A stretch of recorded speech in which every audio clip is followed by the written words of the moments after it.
Hello students, welcome back to my channel. I hope you all are doing well. आज हम discuss करेंगे structure of sperm, human sperm. In the last lecture we have discuss the process of spermatogenesis and ovogenesis. वहाँ हमने ये देख लिया था कि स्पर्म्स जो हैं उनका फॉर्मेशन किस तरह से हो रहा है। यहाँ स्ट्रक्चर जो है वो करने से पहले you should know a term spermiation, which is very important term.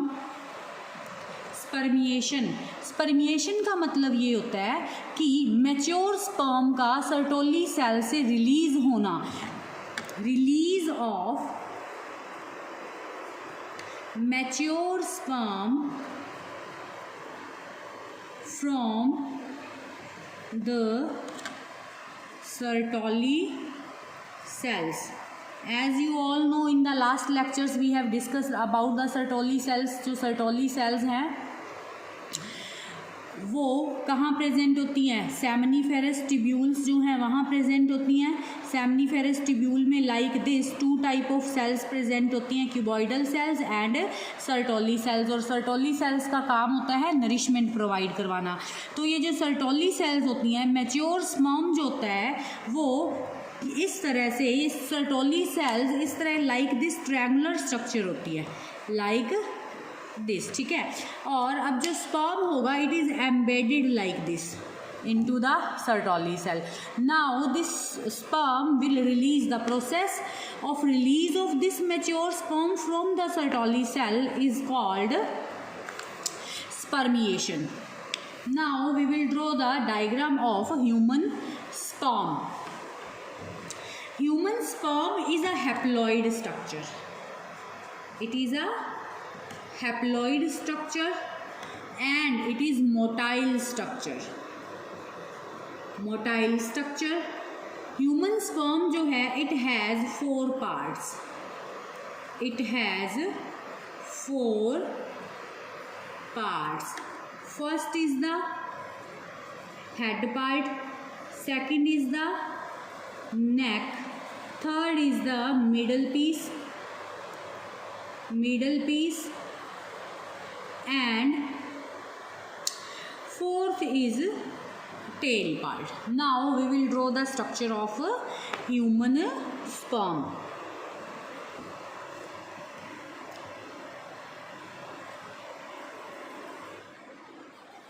This is how human sperm looks like.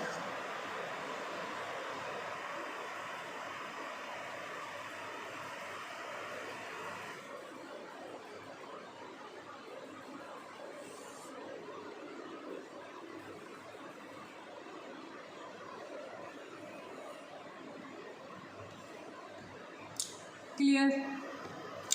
Let me to draw it little up. Here.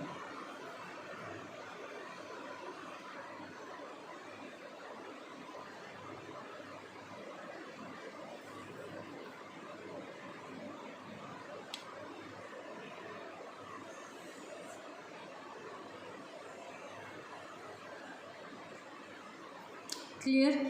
Human sperm is divided into 4 parts in which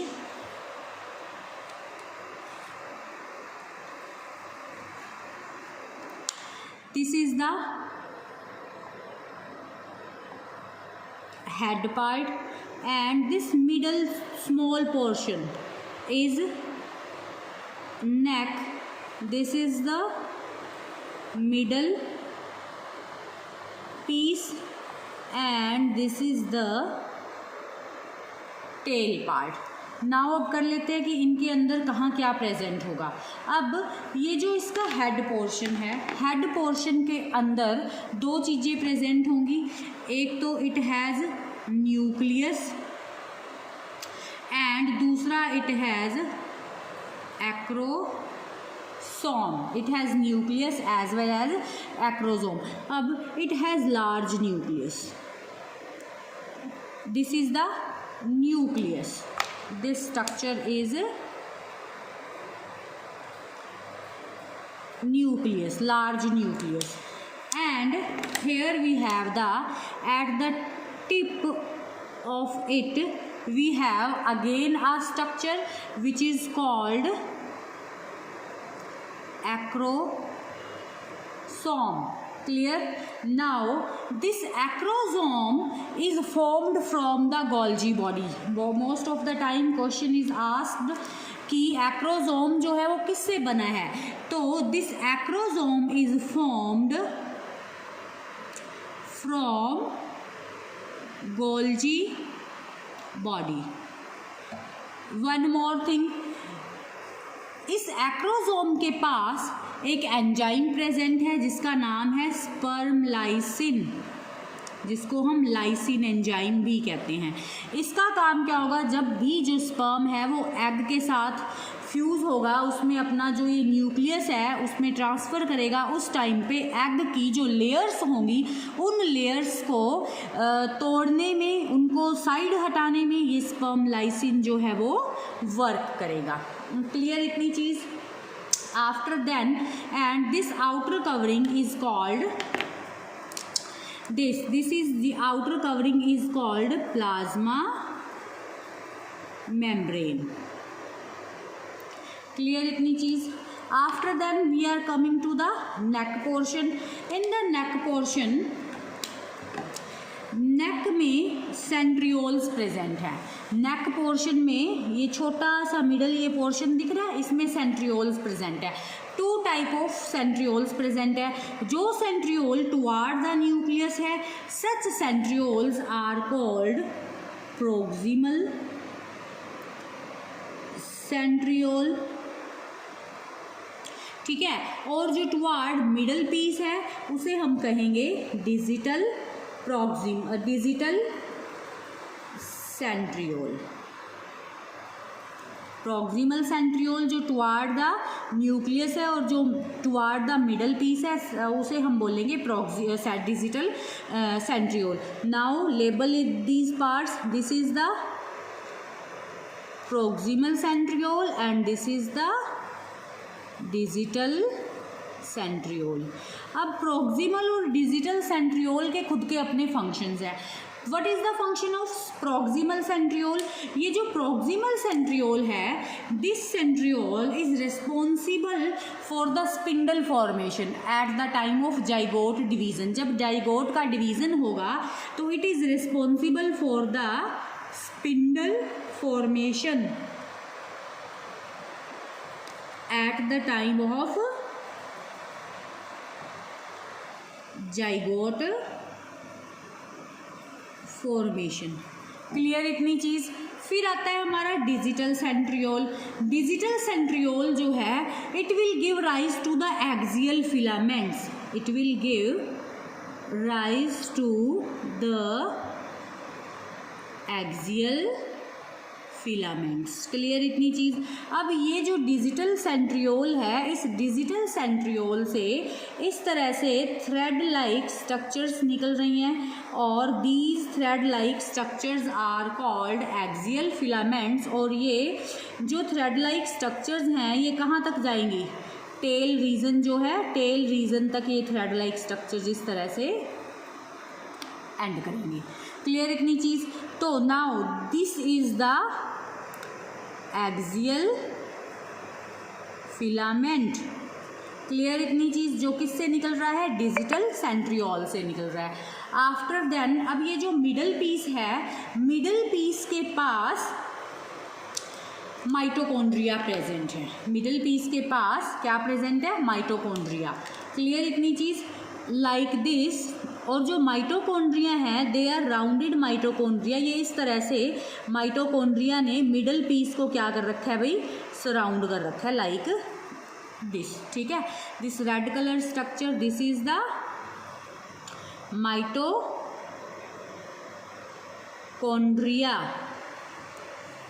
ठीक है। अब जो sperm में जो mitochondria present होते हैं उन mitochondria को हम एक नेम देते हैं और उनका नाम क्या रखते हैं हम? नेबन कर्ण या नैबन कुहन। क्लियर इतनी चीज़, इस चीज़ को याद रखना है भाई।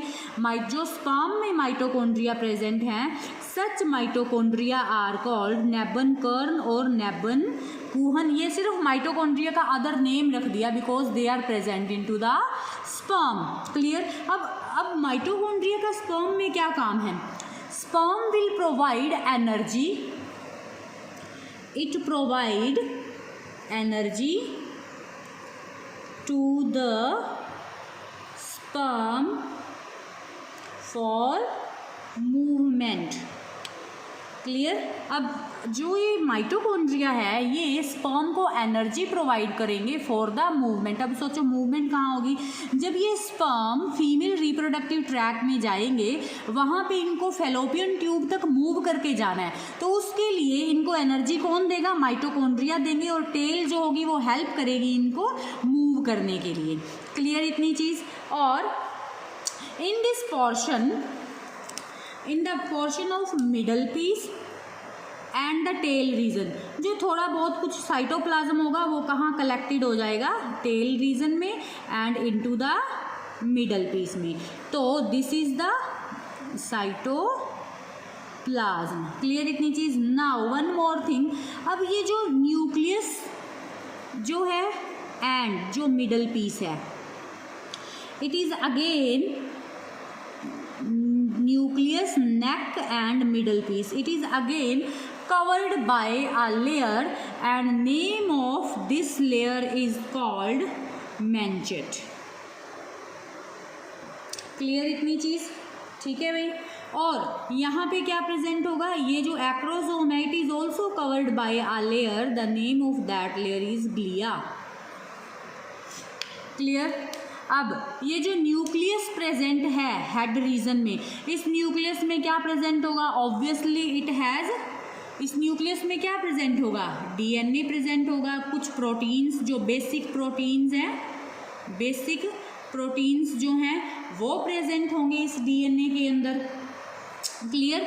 अब स्पर्म जो है रिलीज होने के बाद में स्पर्म की वाइबिलिटी कितनी रहती है? तो after the release of the sperm means ejaculation के बाद में जो स्पर्म है it will be viable for 48 to 72 hours. ठीक है, 3 दिन तक, ऑलमोस्ट लगभग 3 दिन तक स्पर्म जो है फीमेल रिप्रोडक्टिव ट्रैक में ये वायबल रह सकता है। वायबल का मतलब जिंदा रह सकता है। After then it will die. और एग का कितना टाइम था? सिर्फ 24 घंटे। रिलीज होने के बाद में फीमेल रिप्रोडक्टिव ट्रैक में रिलीज होने के बाद में 24 घंटे के अंदर अंदर अगर स्पर्म जो है और एग फ्यूज हो गए तो ठीक है, नहीं तो एग विल बी डाई। और same is with the sperms भी 48 to 72 आवर्स तक ही लाइव रह सकते हैं। क्लियर इतनी चीज़? तो नाउ हमने कौन सा टॉपिक कर लिया अभी? Structure of sperm. Structure of sperm देखने से पहले we have discuss the term spermiation which is very very important. What is spermiation? Spermiation का मतलब है मैच्योर स्पर्म जो है उसका रिलीज होना फ्रॉम द सर्टोली सेल। अब हमें पता है जो as you all know sperm is a haploid and motile structure. Sperm के 4 पार्ट्स होते हैं, head, neck, middle piece and tail. जो हेड रीजन है वहाँ पे न्यूक्लियस एंड एक्रोसोम प्रेजेंट होता है। न्यूक्लियस में डीएनए और बेसिक प्रोटीन्स प्रेजेंट है। जो एक्रोसोम होता है, important thing is it is formed from the Golgi body and it has a lysine enzyme जो इसको एग के अंदर अपना न्यूक्लियस इंसर्ट करने में हेल्प करता है। और जो एक्रोसोम है it is present on the tip of the sperm. After small neck portion आ जाता है और जो नेक पोर्शन है उसके पास 2 तरह के सेंट्रियोल्स हैं, proximal centrioles and digital centrioles. Proximal centrioles जो हैं वो जाइगोट की जब फॉर्मेशन होती है तो उस टाइम पे स्पिंडल फॉर्मेशन में हेल्प करते हैं। और जो डिजिटल सेंट्रियोल्स हैं वो इस तरह से thread like structures axial filament की फॉर्मेशन करने में हेल्प करते हैं। आफ्टर देन मिडल पीस आ जाता है। मिडल पीस में माइटोकॉन्ड्रिया प्रेजेंट होते हैं और जो स्पर्म में माइटोकॉन्ड्रिया हैं such mitochondria are called nebenkern या नैबन कुहन। और इनका काम क्या है? इट विल गिव और provide energy to the sperm for the movement. और आफ्टर लास्ट पोर्शन जो होता है that is the tail portion. Clear इतनी चीज। और जो लिटिल बिट ऑफ साइटोप्लाज्म होता है it is collected into the middle portion and into the tail region. Clear. And posterior region nucleus के पास, नेक के पास और up to the middle piece एक और लेयर होती है विच इज कॉल्ड मैंचेट, और इसके ऊपर एक क्लियर लेयर है एप्रोसोम को कवर कर रही है, this is the glia layer. Viability की बात करें तो स्पर्म की वाइबिलिटी 48 to 72 आवर्स तक ही होती है। और वन मोर थिंग, जो सर्टोली सेल्स होती है उनकी एक और बड़ी इंटरेस्टिंग चीज़ होती है। सर्टोली सेल्स जो है ना इनका बहुत ज़्यादा रोल होता है स्पर्मेटोजेनेसिस को परफॉर्म करने में। कैसे? क्योंकि जो सर्टोली सेल्स है ना ये एंड्रोजन बाइंडिंग प्रोटीन का सिंथेसिस करती हैं। एंड्रोजन बाइंडिंग प्रोटीन का सिंथेसिस करती हैं जो हेल्प करता है सेमनीफेरस ट्यूब्यूल्स में एंड्रोजन जो कि मेल सेक्स हार्मोन है इसके लेवल को मेंटेन करने में, और वही नेसेसरी होता है for the formation of spermatogenesis. Clear इतनी चीज़। तो नाउ वी हैव आज जो है हमने कर लिए कौन सा topic, structure of sperm. Thanks for watching the video. अगर आपको वीडियो अच्छा लगा है तो लाइक, शेयर, सब्सक्राइब, कमेंट करना ना भूलें।